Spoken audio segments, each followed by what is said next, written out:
Indonesia. Perkenalkan, nama saya Hikmah Fazrial Ilham. Perkenalkan, nama saya Rizky Priani.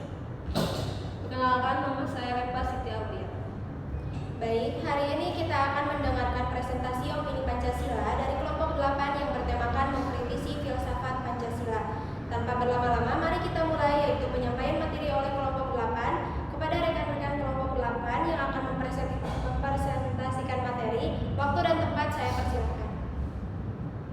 Oke, filsafat Pancasila merupakan dasar ideologi bangsa Indonesia yang memuat 5 nilai fundamental, yaitu ketuhanan, kemanusiaan, persatuan, kerakyatan, dan keadilan sosial. Secara filosofis, Pancasila lahir dari pandangan hidup bangsa Indonesia yang bersumber dari nilai-nilai luhur budaya, adat, dan pengalaman sejarah bangsa. Pancasila bukan hanya pedoman sejarah bangsa, politik, dan hukum, melainkan juga sistem etika dan moral yang mengatur hubungan antara manusia dengan Tuhan, sesama manusia, dan lingkungannya. Dalam konteks filsafat, Pancasila menekankan keseimbangan antara aspek material dan spiritual, serta menempatkan manusia sebagai makhluk yang berakal budi dan memiliki tanggung jawab sosial. Oleh karena itu, Pancasila dianggap sebagai ideologi yang menyatukan berbagai perbedaan suku, agama, ras, dan budaya yang ada di Indonesia. Sebagai filsafat hidup, Pancasila memiliki fungsi utama untuk memberikan arah dan pedoman bagi kehidupan berbangsa dan bernegara. Nilai-nilainya diharapkan mampu menjadi dasar dalam pembentukan hukum, kebijakan publik, dan perilaku sosial masyarakat. Dalam pandangan para pendiri bangsa, Pancasila bukan hanya hasil kompromi politik, melainkan hasil perenungan mendalam tentang hakikat manusia Indonesia dan cita-cita nasional untuk mewujudkan masyarakat yang adil, makmur, dan beradab. Meskipun secara teoritis Pancasila mengandung nilai-nilai universal yang sangat ideal, namun dalam praktiknya seringkali tidak diimplementasikan secara konsisten. Permasalahan utama yang muncul adalah terjadinya kesenjangan antara pemahaman konseptual dan penerapan nyata di lapangan. Banyak pihak yang menganggap Pancasila hanya sebatas simbol formal negara, dihafalkan dalam upacara dan pidato, tetapi tidak benar-benar dihayati dalam tindakan sehari-hari. Fenomena seperti korupsi, ketimpangan sosial, intoleransi, serta lemahnya rasa persatuan menunjukkan bahwa nilai-nilai Pancasila belum benar-benar diinternalisasi dalam kehidupan masyarakat. Selain itu, tantangan lain datang dari pengaruh globalisasi dan perkembangan teknologi yang membawa budaya baru yang tidak selalu sejalan dengan nilai-nilai Pancasila. Budaya individualistik, hedonistik, dan materialistik semakin kuat, terutama di kalangan generasi muda.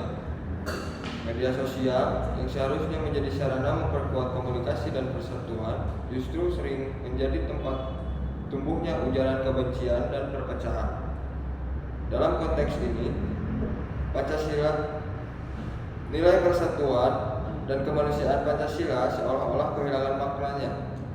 Di sisi lain, dunia politik juga sering kali memanfaatkan Pancasila untuk kepentingan kekuasaan, bukan untuk kesejahteraan rakyat. Pancasila dijadikan alat legitimasi, bukan pedoman moral dan etis dalam pengambilan keputusan. Di zaman modern yang ditandai oleh globalisasi, kemajuan teknologi, dan krisis moral, Pancasila sebagai filsafat menghadapi tantangan serius dalam penerapannya. Nilai-nilai luhur seperti keadilan sosial, persatuan, dan kemanusiaan sering kali tersisih oleh kepentingan ekonomi, politik, identitas, serta budaya instan yang berkembang di media digital. Secara filosofis, Pancasila masih memuat pandangan hidup yang relevan, menempatkan manusia sebagai makhluk bermartabat dan beretika, namun dalam praktiknya sering kehilangan daya hidup karena kurangnya refleksi kritis dan keteladanan dari pemimpin. Di era di mana logika, algoritma, dan konsumsi mendominasi, Pancasila perlu dikritisi agar tidak menjadi doktrin kaku, melainkan sistem nilai yang mampu berdialog dengan realistis baru. Etika digital, keadilan informasi, dan solidaritas lintas budaya. Tanpa upaya kritis ini, Pancasila beresiko menjadi simbol formal yang dipuja tetapi tidak dipraktikkan. Mengkritisi Pancasila juga bukan berarti menolak keberadaannya sebagai dasar negara, tetapi justru merupakan bentuk kecintaan terhadap ideologi bangsa. Kritik yang konstruktif diperlukan agar Pancasila tetap hidup dan relevan dengan dinamika zaman.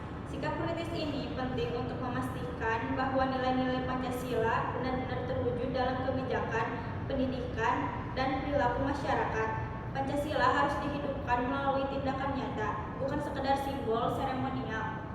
Pertama, pendidikan Pancasila perlu diarahkan pada pembentukan karakter dan kesadaran moral, bukan sekedar hafalan teks. Generasi muda harus diajak memahami makna mendalam dari setiap sila sebagaimana menerapkannya dalam kehidupan modern.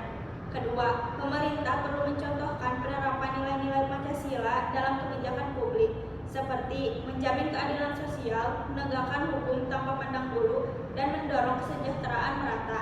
Ketiga, masyarakat perlu membangun kembali budaya gotong royong dan solidaritas sosial sebagai wujud nyata dari sila ketiga dan kelima. Dengan demikian, mengkritisi filsafat Pancasila berarti menjaga agar ideologi bangsa ini tetap relevan dan tidak kehilangan makna. Kritik bukan bentuk penolakan, tetapi upaya penyegaran terhadap nilai-nilai dasar yang telah menjadi jati diri bangsa Indonesia. Hanya dengan sikap kritis dan penerapan yang konsisten, Pancasila dapat terus menjadi landasan moral dan spiritual dalam mewujudkan Indonesia yang berkeadilan, beradab, dan bersatu dalam perbedaan. Baik, sebagai penutup, semoga materi yang telah disampaikan dapat menambah pengetahuan kita dan menjadi inspirasi dalam memahami mata kuliah Pancasila. Sekian presentasi kali ini, mohon maaf apabila terdapat kata-kata yang kurang berkenan. Wassalamualaikum warahmatullahi wabarakatuh.